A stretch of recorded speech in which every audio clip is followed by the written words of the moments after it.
বয়সের সাথে সাথে পুরুষের যৌন ক্ষমতা পরিবর্তন হয়ে থাকে। যেমন টেস্টোস্টেরনের মাত্রা আস্তে আস্তে কমে থাকে, যৌন ক্ষমতা আস্তে আস্তে কমে যায়, পুরুষাঙ্গ নিস্তেজ হয়ে যায় এবং একসময় মনে হয় পুরুষাঙ্গ ছোট হয়ে গেছে। আমরা যদি পরিবর্তন সম্পর্কে খুব ভালো করে জানি এবং অল্প বয়সে খারাপ অভ্যাসগুলো আস্তে আস্তে বাদ দিয়ে দিই, তাহলে বৃদ্ধকাল পর্যন্ত যৌবন শক্তি ধরে রাখতে পারবো।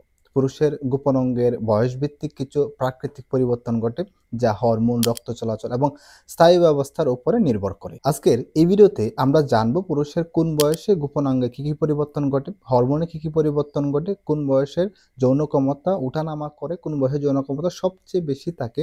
প্রত্যেকটা বিষয় যদি আমরা খুব সুন্দরভাবে জানি, তাহলে বৃদ্ধকাল পর্যন্ত আমরা যৌন শক্তি ধরে রাখতে পারবো। খুব সহজ ভাষায় বিস্তারিত বুঝিয়ে দিব। অবশ্যই ভিডিওটা অনেক বেশি শেয়ার করে দিবেন। এক নম্বর, কৈশোর, 12 থেকে 18 বছর। এই সময়ে বড় পরিবর্তন শুরু হয়, কারণ শরীরের টেস্টোস্টেরন হরমোনের মাত্রা বাড়তে থাকে, যা পেনিস এবং অন্ডকোষ বড় হতে থাকে আস্তে আস্তে। প্রথমবারে ইরেকশন বা বীর্যপাত হয়, যৌন আকর্ষণ বৃদ্ধি পায় এবং কিছু ঘন কালো লোম গজাতে থাকে পেলভিক হেয়ারে। জার্নাল অফ ক্লিনিক্যাল এন্ডোক্রাইনোলজি এবং মেটাবলিজম 2006 সালে একটা গবেষণা প্রকাশ করেছে, বয়সন্ধি সাধারণত 9 থেকে 14 বছরের মধ্যে শুরু হয়। পুরুষাঙ্গের বৃদ্ধি সর্বোচ্চ পর্যায়ে পৌঁছাতে 12 থেকে 16 বছর সময় লাগে। 2 নম্বর, যৌবন, 18 থেকে 30 বছর। এই সময়ে যৌন ক্ষমতা সর্বোচ্চ পর্যায়ে থাকে। অনেক পরিবর্তন আসে, যেমন পেনিসের আকার এবং কার্যকারিতা পূর্ণতা পায়। টেস্টিকুলার ভলিউম সর্বোচ্চ 15 থেকে 25 পর্যন্ত হয়। হরমোনের উৎপাদন মাত্রা থাকে একদম চূড়ায় পর্যায়ে। বীর্যের গুণগত মান এবং স্পার্ম কাউন্ট সর্বোচ্চ তৈরি হয়। মায়ো ক্লিনিক প্রসিডিং 2013 সালে একটা গবেষণায় বলেছেন, টেস্টোস্টেরনের মাত্রা 20 থেকে 30 বছরের মধ্যে সর্বোচ্চ পর্যায়ে থাকে। 3 নম্বর, মধ্য বয়স, 30 থেকে 45। এই বয়স থেকে টেস্টোস্টেরন ধীরে ধীরে কমতে থাকে, যেমন প্রত্যেক বছর 1% মতো কমে যায়। বেশ কিছু পরিবর্তন ঘটে, যেমন স্পার উৎপাদন এবং গতিশীলতা হালকা কমে যায়। ইরেকশনের সময় বেশি লাগে।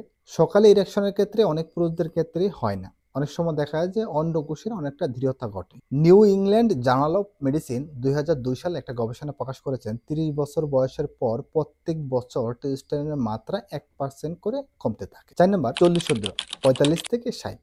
এই সময় অনেক পুরুষ দেখা যায় যে পুরুষ হরমোন অনেকাংশে কমে যায়, অনেক বেশি দুর্বল হয়ে পড়ে। সেই পুরুষগুলো আস্তে আস্তে সেগুলা লক্ষণ প্রকাশ পায় তার শরীরের মধ্যে, যেমন যৌন আকাঙ্ক্ষা আস্তে আস্তে কমে যায়, ইরেকশন কমে যায় এবং যৌন ইচ্ছা, লিবিডো যৌন শক্তি আস্তে আস্তে কমে যায়। পেনিসের রক্ত সঞ্চালন কমে যায়, অন্ডকোষ কিছুটা ঝুলে পড়ে এবং আকারে অনেকটা ছোট মনে হয়। ইউরোপিয়ান ইউরোলজি 2004 সালে একটা গবেষণায় প্রকাশ করেছে, 40 থেকে 70 বছর বয়সী 6 থেকে 12% পর্যন্ত এই সমস্যাটাই প্রবাহিত হয়। 5 নম্বর, বার্ধক্য, যা আমরা 60 ঊর্ধ্ব পুরুষদের ক্ষেত্রে বলে থাকি।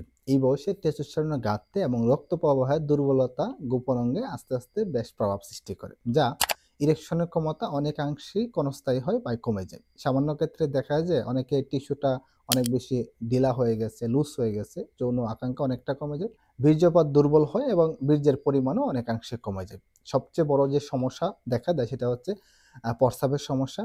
প্রোস্টেট অনেক বেশি বড় হয়ে যায়, যাকে বেনিন এনলার্জমেন্ট প্রোস্টেট আমরা বলে থাকি। অনেক ক্ষেত্রে দেখা যায় অপারেশন পর্যন্ত প্রয়োজন হয়ে থাকে। ইউরোলজি জার্নাল 2010 সালে একটা গবেষণা প্রকাশ করেছেন, বয়সের সাথে সাথে লিঙ্গ টিস্যু স্থিতিস্থাপকতা এবং রক্তনালী অনেকাংশে হ্রাস পায়।